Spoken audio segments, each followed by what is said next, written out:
Now, news has emerged this week that close to 500,000 people overpaid in income tax last year alone. So could this be you? And if so, how can you get your money back? Well, joining us now with some help on the topic is Joanna Murphy from Taxback.com. Joanna, good to see you. Thank you for coming in this morning. Pleasure. Myself and Paul we were having a little chat before we came in there, and we will ask lots of stupid questions because people out there will read this headline and go, oh, hang on, is this me? What's happening? So, first of all, how have over 500,000 people overpaid in tax? How? Well, I suppose just to start with, tax, there's no stupid questions. And generally, people's tax affairs are unique to themselves, right? Yeah. So your situation isn't going to be the same as your situation. And it's good to ask questions. Yeah. And the reason that 500,000 people have overpaid is possibly because they haven't been asking the questions. So they wouldn't know. These are typically PAYE workers, right? So these are people that assume that the payroll department take care of everything. Right. You know, in Taxback, we know that 35% of all Irish taxpayers don't know what tax they pay. Right. And they wouldn't realise that there's an awful lot of expenses that you can offset. But PAYE workers particularly wouldn't be aware of the fact that they can claim for certain things. There's that, yeah. So, such as what? What is the average PAYE worker not claiming that they possibly could be? Well, the biggest item is medical expenses. Yeah. So people don't realise that they can claim back all sorts, from their GP to consultants' fees to dental care, non-routine treatments like crowns and veneers and all that sort of thing. You can get very good tax refunds on those. And they can't claim back the whole thing, obviously, because people will be listening at home going, oh, grand, I'll get that money back now for all that stuff I've had done.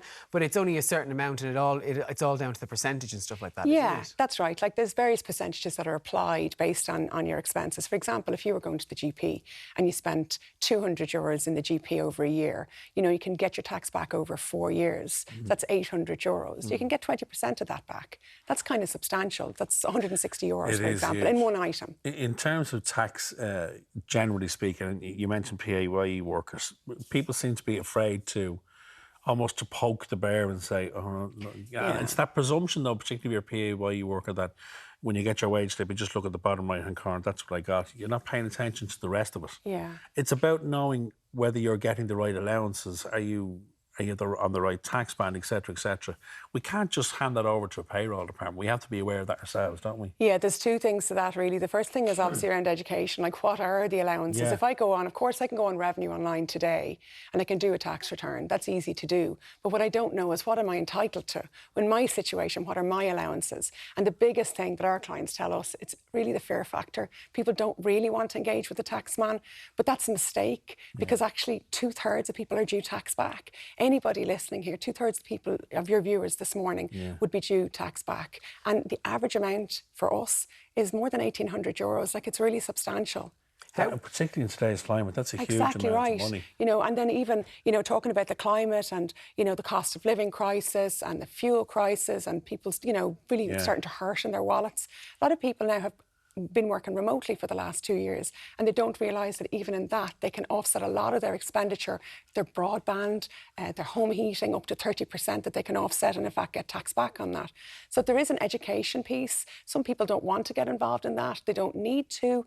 I mean, they can engage with people obviously to help them to understand that more. But is it the responsibility of the government and revenue to you know, not to educate us, because, look, we should be aware of our own situations, but to get the message out there that, look, there might be benefits that you're not claiming for? Like, do we need to be made more aware of it?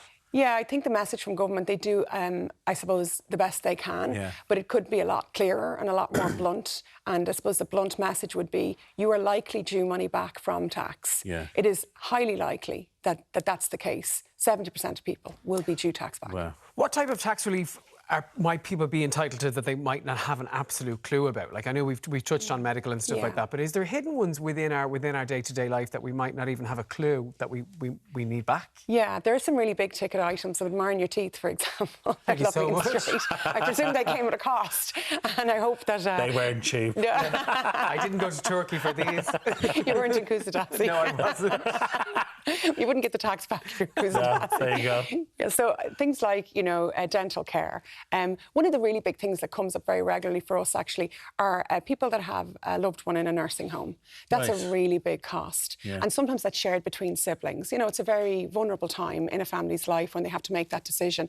But they don't realise they can get 40% of that cost back. And that can be split among siblings. That's a really big one. The other thing that's a really big cost is IVF treatment, for example. A lot of people wouldn't understand. Again, they can offset and that's a very expensive procedure and process. And the thing is, Joanne, when you're going through something like IVF, or if you have a family member in a nursing home, that last thing on your mind is, we should see if we can get tax relief on it. Yeah. But you're missing a beat. Oh, that's right. Yeah. I mean, it's a time when people are concerned about a loved one. Of course. And a punitive cost and money is not a topic that they want to discuss. It's not, it's already a high pressure environment anyway. Yeah. But it is really worthwhile for people to really think about, looking at their tax affairs. Where were their expenses? Did they go to the doctor, for example? Did they have prescription? Have they been to the dentist?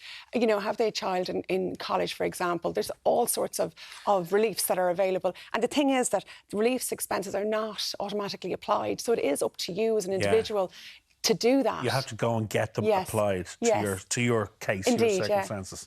How do we go about doing if you've it? discovered that hang on a minute, I'll have a go at this. How do you claim it back? Okay, so there's two ways you can do it. You can do it yourself. You can go into Revenue Online today and start reading about tax, and good luck with that.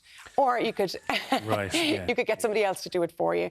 A tax refund specialist, like for example, Taxback. We do it. We don't charge for a tax review. Come to us and we'll tell you what you're due back. Because, as you say, the thoughts of sitting down and trying to read through and find out, okay, let's see what tax bracket I'm on, what allowances. It is mind-numbing, isn't it? Oh, it is. I mean, there are just hundreds of tax reliefs that people don't appreciate. So, I mean, it is, really, really important. And it is very different, because one of the first things that we mentioned when we were talking about this topic was it's not just PAYE workers, is it? I mean, I'd imagine the majority is, but what about contractors? What about self-employed people? Well, you see, with contractors, they tend to be a little bit more savvy in that they generally have an accountant, and they generally have a box with receipts in it, and once a year they go into the accountant to give them the box of receipts. Yeah. But of course, with self-employed people, it's a big issue for them once a year. Generally, they have a tax bill, where PAYE workers would be having a tax refund. Yeah, that's me sitting over my receipts in October. Going through the shoebox and plastic bags. What are Revenue going to do about it? Well, I believe Revenue are going to write out to people to tell them that they really should check their tax affairs. And they should. They really should. 500,000 people, €620 million is sitting in the Exchequer that doesn't belong to the Exchequer. It belongs, and this is people's own money. Yeah. This is their cash. And it's hard-earned. That's right. And every penny is cycled at the minute. And it's disappearing, as we know, like sand through our fingers at the moment. Wow, OK. Joanna, thank you so much for coming in. Not at all. It's been really a pleasure. Thanks again. Thanks again.